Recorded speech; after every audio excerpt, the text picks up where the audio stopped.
Bonjour Dorothée Schmid. Bonjour. Merci d'avoir accepté notre invitation. Vous êtes responsable du programme Turquie et Moyen-Orient de l'IFRI, l'Institut français des relations internationales. L'IFRI, dont le numéro d'été de sa revue politique étrangère est consacré aux ambitions bridées de la Turquie. Vous y signez une analyse de la position de la Turquie devant le conflit russo-ukrainien, considéré, écrivez-vous, comme une opportunité pour Ankara. Vous faites paraître également chez Talendier un livre intitulé La Turquie en 100 questions, la puissance opportuniste. Je voudrais qu'on commence, Dorothée Schmid, cet entretien avec l'actualité de ces derniers jours. Recep Tayyip Erdogan a fait part de son soutien total à Vladimir Poutine après la mutinerie ratée d'Evgeny Prigojine et de ses troupes de la milice Wagner samedi. Et Courrier International rapporte que la presse pro-gouvernementale turque compare cette séquence au putsch raté de 2016 contre Erdogan. Les mercenaires de Wagner y sont comparés, je cite, aux goulénistes mercenaires de la CIA. Par-delà les différences, Dorothée Schmid, c'est un parallèle qui dit quelque chose des représentations communes des pouvoirs russes et turcs. Alors d'abord, ça dit quelque chose de l'étroitesse des relations entre Vladimir Poutine et Recep Tayyip Erdogan lui-même. C'est vraiment personnel. En tant que personnel. Je crois que c'est, de mon point de vue, je dis toujours que Tayyip Erdogan est un des dirigeants qui connaît le mieux Poutine personnellement, parce qu'il a eu beaucoup à faire à lui sur beaucoup de théâtres différents. Il a eu beaucoup de difficultés avec Poutine à négocier sur la Syrie. Oui. Alors effectivement, il y a Aliyev qui connaît peut-être encore mieux Poutine qu'Erdogan, mais c'est une espèce de triangle. On dit, même si on ne connaît pas exactement le déroulé des événements, la préparation de la tentative de coup d'État contre Tayyip Erdogan en 2016, on dit que c'est Vladimir Poutine qui l'a prévenu au dernier moment. Et évidemment, Erdogan a eu une sorte de réflexe d'identification à Poutine, en fait, quand il a vu cette séquence militaire se préparer. Et ensuite, la presse pro-gouvernementale qui est vraiment engagée dans une espèce d'exercice de soutien inconditionnel à Erdogan, quitte à inventer finalement des narrations qui plaisent au public, mais qui donnent une sorte de sens collectif, s'est empressé d'en rajouter sur le sort de la Turquie elle-même, ce qui permet de rappeler que Erdogan a été victime d'une tentative de coup d'État, qu'il s'en est sorti, qu'il a appelé le peuple dans la rue. Donc il s'en est mieux sorti que Poutine, puisque finalement, lui, c'est sa communauté qu'il a défendue carrément dans la rue. Mais ça permet de montrer aussi que en Turquie, le souvenir de cette tentative de coup d'État, il est très vivace, et que la lutte contre les gulenistes, du point de vue d'Erdogan, elle n'est jamais terminée. Fethullah Gülen, il est toujours exilé aux États-Unis, sous quasi-protection américaine, puisque les Américains refusent de l'extrader. Ça rafraîchit l'existence de la menace qui justifie des politiques publiques de la part d'Erdogan. Oui, bien sûr, de répression, mais il faut savoir qu'en Turquie, on a encore très régulièrement des gens qui sont arrêtés pour accusation de gulénisme ou d'avoir participé à la tentative de coup d'État en 2016. Dans l'autre sens, qu'est-ce qui, dans la figure d'Erdogan, peut plaire à Vladimir Poutine ? Ou intéresser Vladimir Poutine? Alors, je ne sais pas, je connais beaucoup moins bien la Russie, mais pas très bien la psychologie de Poutine, qui me semble d'ailleurs moins lisible que celle de Tayyip Erdogan, qui finalement est quelqu'un qui, on dit toujours, c'est assez simple, la Turquie, ils disent ce qu'ils font. Parfois, on ne les croit pas, mais quand vous entendez les annonces, notamment de la diplomatie turque, à l'avance, vous prenez votre carte et puis vous commencez à attendre que ça se passe. Donc je crois que Vladimir Poutine voit dans Erdogan un homme à poigne, donc c'est quelque chose qui lui plaît. Il a le sentiment que c'est un relais possible d'influence régionale s'il s'entend avec lui, parce que c'est quelqu'un qui se fait obéir, mais c'est aussi quelqu'un qui a une armée et qui utilise, depuis 2016, le paradoxe, c'est que c'est juste après la tentative de coup d'État raté que l'armée turque a fait une première opération en Syrie, en 2016. Et donc, il y a cette espèce de respect pour un chef d'État qui, finalement, n'hésite pas à s'engager dans des opérations militaires à l'extérieur des frontières. Ce qui est à la différence, par exemple, de Barack Obama dans les années 2012-2013, dans le cadre du conflit en Syrie. On sait à quoi s'en tenir avec les Turcs. Ils ont une armée, cette armée est active, cette armée intervient désormais hors des frontières de la Turquie. Il a fallu trouver des arrangements en Syrie pour éviter qu'à un moment où, effectivement, la Russie et la Turquie ont quand même été complètement à front opposé en Syrie pendant tout un moment. Jusqu'en 2016, les deux pays étaient à deux doigts du clash en Syrie. Donc il a fallu trouver des arrangements, y compris militaires. Et donc ça, c'est quelque chose qui est familier, finalement, pour Poutine dans l'arsenal diplomatique, si on peut appeler ça la diplomatie, puisque la diplomatie russe, c'est d'un côté une diplomatie pétrolière, de l'autre une diplomatie de la menace militaire. On a évoqué dans la presse il y a quelques jours une visite possible de Vladimir Poutine en Turquie. Ça serait une première depuis février 2022 et l'invasion de l'Ukraine. Est-ce qu'on en sait un peu plus ? Alors moi, je n'en sais pas plus. Il est très possible qu'elle ait lieu parce que ce qu'il faut bien comprendre aujourd'hui, c'est qu'on a une sorte de lutte d'influence extrêmement forte entre le camp occidental et le camp russe, donc disons la Russie, pour gagner des soutiens dans cet affrontement russo-ukrainien. Et notamment dans toute la région Afrique du Nord, Moyen-Orient, Vladimir Poutine ne ménage pas ses efforts pour empêcher les pays de s'aligner sur le camp occidental, voire pour faire basculer de son côté ceux qui sont déjà plutôt sensibles aux sirènes du soft power russe, notamment économique. Alors, lors du dernier forum de Saint-Pétersbourg, par exemple, on a eu comme guest star très apprécié Mohamed Ben Zayed des Émirats, qui a annoncé que effectivement on avait toute une montagne de projets économiques avec la Russie qui allait se dérouler et que c'était extrêmement important de réfléchir à l'avenir du monde, l'avenir économique du monde avec la Russie. Est-ce que Erdogan pourrait devenir une sorte de leader du Sud global, pour reprendre une expression à la mode ces temps-ci? Je ne crois pas que le Sud global... alors d'abord, le Sud global, c'est une expression américaine. Donc première chose, c'est une façon effectivement très un peu simpliste peut-être de voir, de désigner les pays qui ne se sont pas alignés sur le camp américain face à Poutine. Je pense que c'est ça la première vertu de cette... C'est une nouvelle façon de baptiser les pays émergents, les puissances émergentes, etc. Global. D'abord dans le rapport au conflit en Ukraine. Oui, je crois que l'expression, elle a quand même émergé à ce moment-là. Et c'est un Sud qui a des tas de leaders potentiels parce qu'il compte beaucoup de grandes puissances émergentes très importantes. Je ne crois pas que la Turquie aujourd'hui ait des ambitions de leadership de toute l'équipe, certainement pas. Je pense qu'en revanche, parce qu'il y a une sorte de sagesse, hein, on a du mal à y croire parce qu'on sait que la diplomatie turque a été très agressive pendant toute une période, hein, notamment en 2020 où avec les Français on avait vraiment des disputes et des incidents à répétition. Mais en fait c'est quand même une diplomatie qui d'abord a beaucoup renforcé son appareil de présence un peu partout, qui a un soft power très important, qui est parfaitement consciente qu'elle a une capacité de médiation. Et je crois que c'est ça que Tayyip Erdogan offre. Donc c'est pas une compétition pour le leadership, mais c'est quand même une compétition pour se rendre intéressant. Là, par exemple, si on parle des médiateurs potentiels, alors je me souviens que c'est le ministre des Affaires étrangères italien, d'un gouvernement certes très à droite, qui avait dit il y a quelques mois qu'il voyait 3 médiateurs possibles entre la Russie et l'Ukraine, la Chine, la Turquie et le Vatican. Alors la Chine, évidemment... On a parlé aussi d'Israël il y a quelques temps, oui. Un peu moins maintenant. Oui, bon, alors c'était pas dans la citation du ministre italien, qui évidemment lui mettait le Vatican parce que c'est plus proche de... C'est à Rome, c'est pas plus proche de Rome, ça se situe à Rome. La Chine, évidemment, elle est très regardée puisqu'elle a réussi ce coup extraordinaire de la médiation entre Saoudiens et Iraniens. Mois de mars.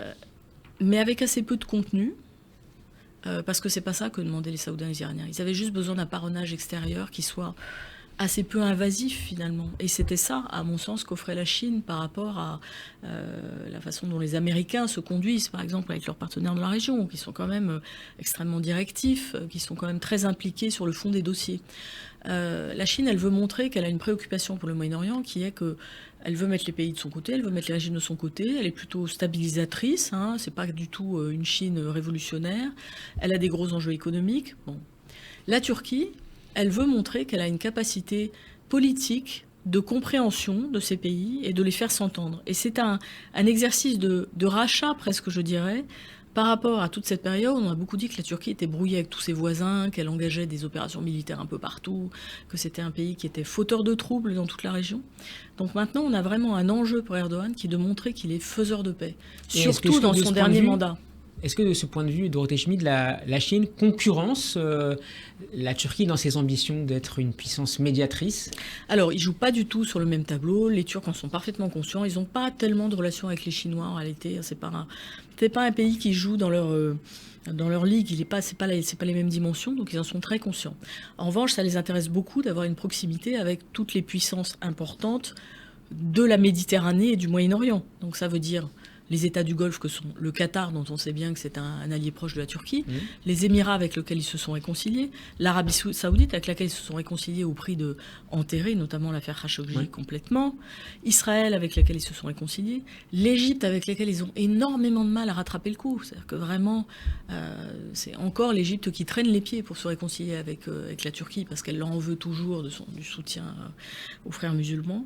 L'Algérie au Maghreb qui est extrêmement courtisée par les Turcs. Donc en fait, on a une Turquie qui joue une espèce de jeu partenarial avec toutes les puissances régionales en se disant qu'elles s'équilibrent les unes les autres, mais qu'elle a cet avantage énorme d'être à cheval sur plusieurs continents, d'être membre de l'OTAN et d'être adhérent à l'Union européenne. Donc elle a des avantages comparatifs en termes multilatéraux qui sont très très forts par rapport à tous ces pays que je viens de citer. Dorothée Schmitt, je n'ai pas cité l'Iran. Oui. On va y revenir tout à l'heure. Vous écrivez dans votre article, dans le nouveau numéro de Politique étrangère, que la Turquie a fait le choix dans le conflit russo-ukrainien d'une neutralité très active, d'une diplomatie de la limite, pragmatique et soucieuse de la préservation de ses intérêts. Près d'un an et demi après le début du conflit, est-ce que ce choix était couronné de succès ?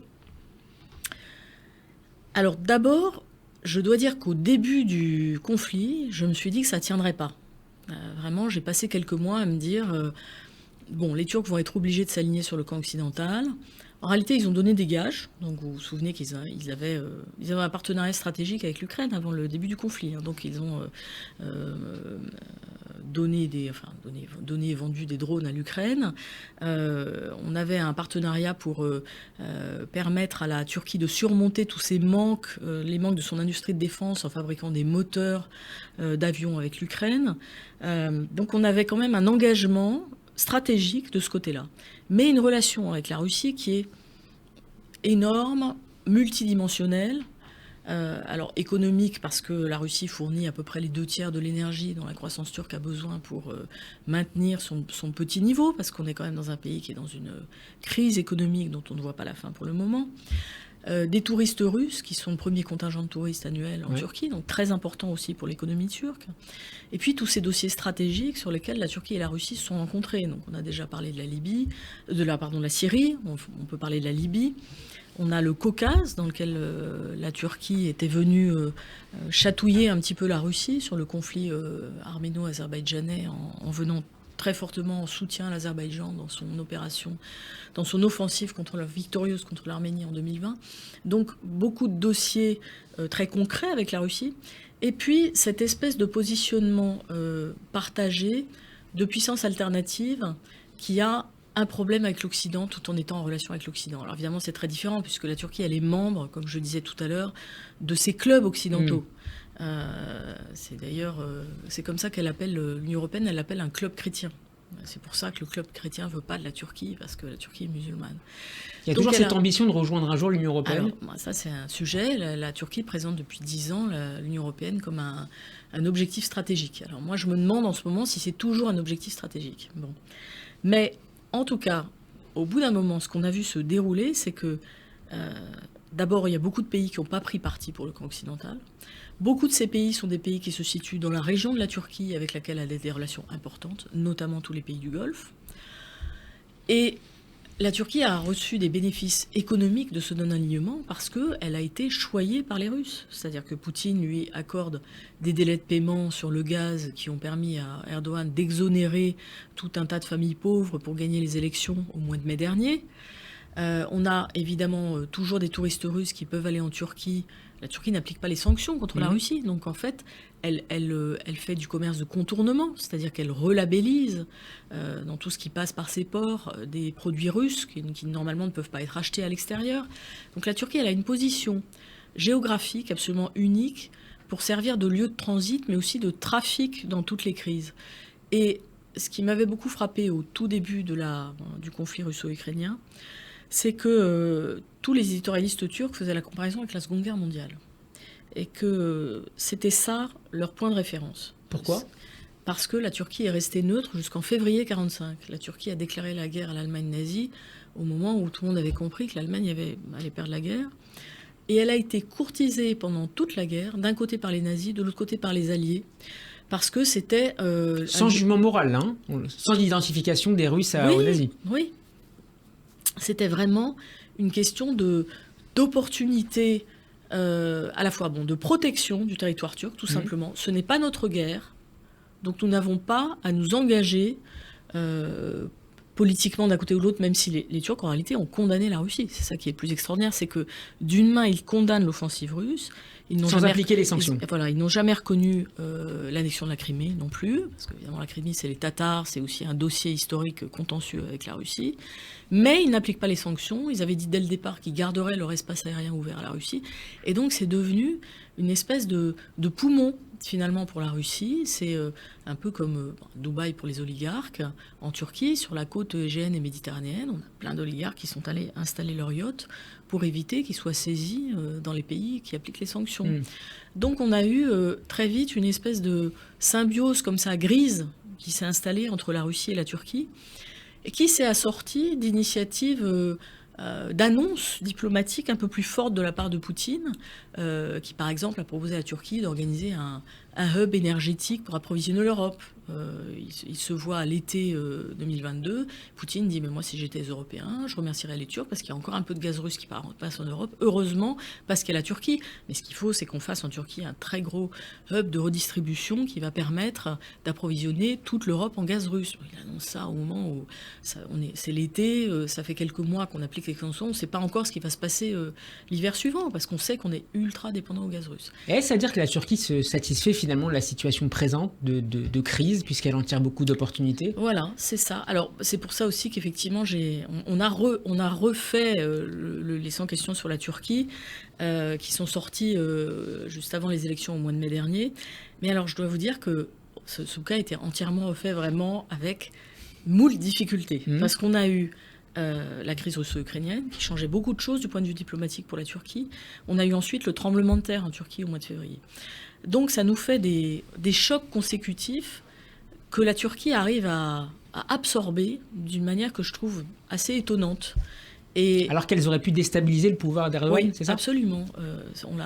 Donc d'abord, comme je disais tout à l'heure, je ne pensais pas que les Turcs arriveraient à tenir leur position d'équidistance sur le conflit russo-ukrainien. En réalité, ils le tiennent et ils en profitent.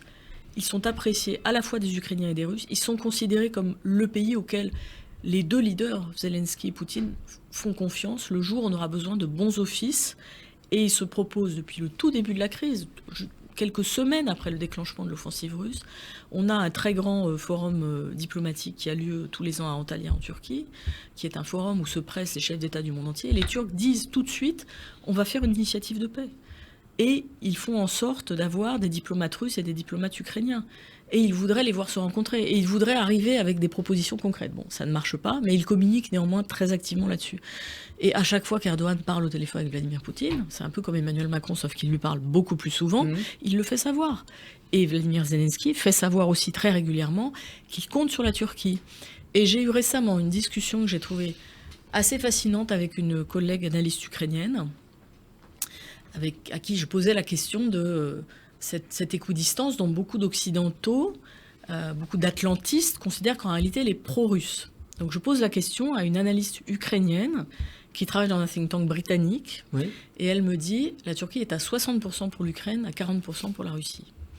Alors je dis qu'est-ce que signifie cette pondération très intéressante. Elle me dit à partir du moment où la Turquie condamne légalement l'offensive russe, où elle ne reconnaît pas l'annexion de la Crimée, elle légitime en fait la guerre pour les Ukrainiens. Elle est du côté du droit international, elle met le droit international du côté de l'Ukraine. Et ça, c'est ce qui compte le plus. Et j'ai trouvé que c'était très intéressant comme point de vue. Parce qu'effectivement, si la Turquie s'était placée en état grossièrement révisionniste, disant mais oui, finalement, il n'y a pas d'Ukraine, tout ça, c'est un petit peu la Russie, Vladimir Poutine a bien le droit de faire ce qu'il veut, et d'ailleurs, il y a des tas de nazis en Ukraine, et il faut les écraser au plus vite. À ce moment-là, le discours politique de l'Ukraine était beaucoup moins audible, parce que c'était seulement les Américains qui le tenaient, et un certain nombre de pays, beaucoup de pays quand même, qui à l'Assemblée générale des Nations Unies ont condamné l'offensive, mais qui l'ont condamné à chaque fois en faisant des espèces de réserves, en mettant leur propre dossier sur la table, etc. Là, la Turquie, elle fait une condamnation très ferme, elle dit à Poutine « je ne suis pas d'accord », et surtout, elle garde le contact avec Poutine. Et ça, je crois que les Ukrainiens savent que c'est très important pour la suite. Ce qui évite aussi une rupture avec le camp occidental ? Oui, du côté bien sûr, ça permet de garder une espèce de canal possible le jour où ce sera nécessaire. Alors, ce n'était pas le cas pendant la Seconde Guerre mondiale, pour revenir à la... Enfin, quoique, vous savez certainement, et ça intéresse certainement vos auditeurs, ça a été un très gros sujet pour les Turcs, il y a une dizaine d'années, d'arriver à démontrer qu'ils avaient sauvé beaucoup de Juifs pendant la guerre, y compris dans les camps nazis. En réalité, cette histoire n'est pas extrêmement claire parce qu'effectivement, il y a l'affaire du passeport ottoman où on a permis à certains juifs qui étaient installés notamment en France de retourner en Turquie, mais ça n'a pas toujours été le cas. Il y a aussi des bateaux de réfugiés qui n'ont pas été accueillis en Turquie. Donc en fait, la Turquie a une attitude qui était assez ambivalente, mais elle veut montrer qu'elle est capable de laisser ouverts des canaux qui permettent des opérations que personne d'autre ne pourrait faire. Donc là, ils se sont positionnés aussi sur les échanges de prisonniers entre l'Ukraine et la Russie.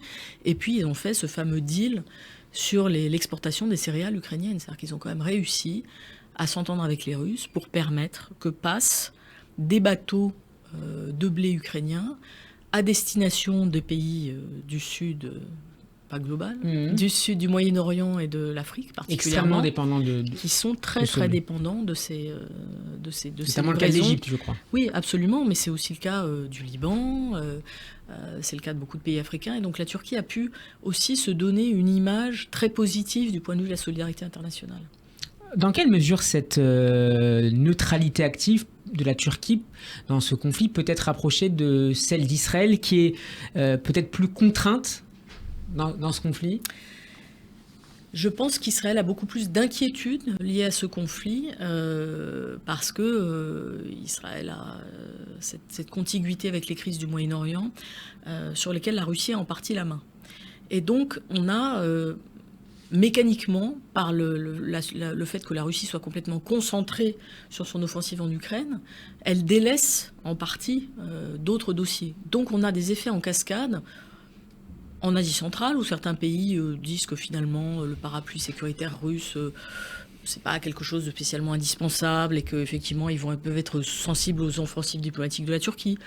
Dans le Caucase, où l'Arménie est en train de se plaindre des Russes toute la journée, qui ne font pas respecter les arrangements de sécurité, qui empêcheraient les attaques assez incessantes de l'Azerbaïdjan sur la frontière ukrainienne.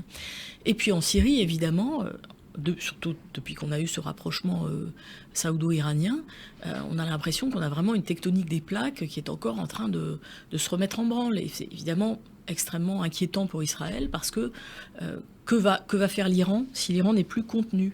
Or, l'Iran est aussi devenu un fournisseur d'armes à la Russie. On sait que ce sont des drones iraniens qui servent aujourd'hui en Ukraine, dans l'armée russe. Et quel pourrait être le transfert dans l'autre sens sur le plan militaire entre la Russie et l'Iran et leurs conséquences, notamment sur le théâtre syrien?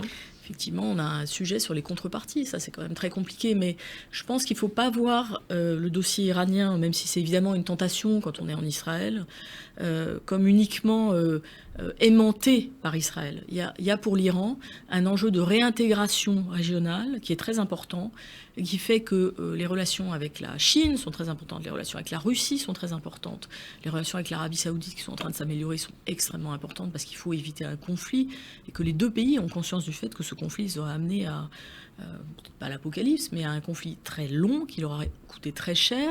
L'enlisement saoudien au Yémen est un précédent qui est très mauvais pour les Saoudiens, donc on n'a pas envie d'avoir une nouvelle guerre Iran-Irak avec les Iraniens, en gros. Donc aujourd'hui, les Iraniens sont dans une espèce d'exercice très compliqué parce que le régime est très contesté en interne. Donc le régime, d'une certaine façon, se rachète en ayant une diplomatie multilatérale qui fonctionne à nouveau. Et pourquoi est-ce que c'est si important pour eux de s'entendre aussi bien avec les Chinois qu'avec les Russes? C'est que dans ce fameux JCPOA, ce fameux grand accord sur le nucléaire, de contrôle du programme nucléaire iranien, c'était une initiative multilatérale. On n'avait pas que les États-Unis et l'Europe, on avait la Chine et la Russie, qui ont été deux acteurs absolument indispensables pour parvenir à un accord global, multilatéral avec l'Iran. Et donc, quand on appelle le P5+1. Voilà.